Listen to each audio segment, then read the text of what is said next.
حضرت غلام رسول صاحب رضی اللہ تعالی عنہ بیان کرتے ہیں، میں نے 1901 عیسوی میں یا 1902 عیسوی میں بیعت حضرت مسیح موعود علیہ الصلوۃ والسلام کے ہاتھ پر کی تھی۔ اس وقت حضور کی خدمت میں ایک ہفتہ رہا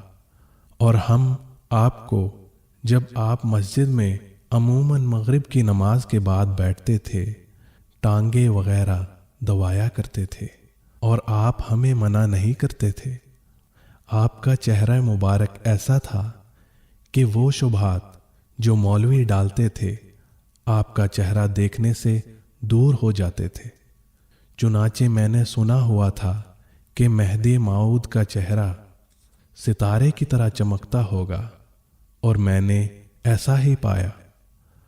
اور میرے سارے اعتراض آپ کا چہرہ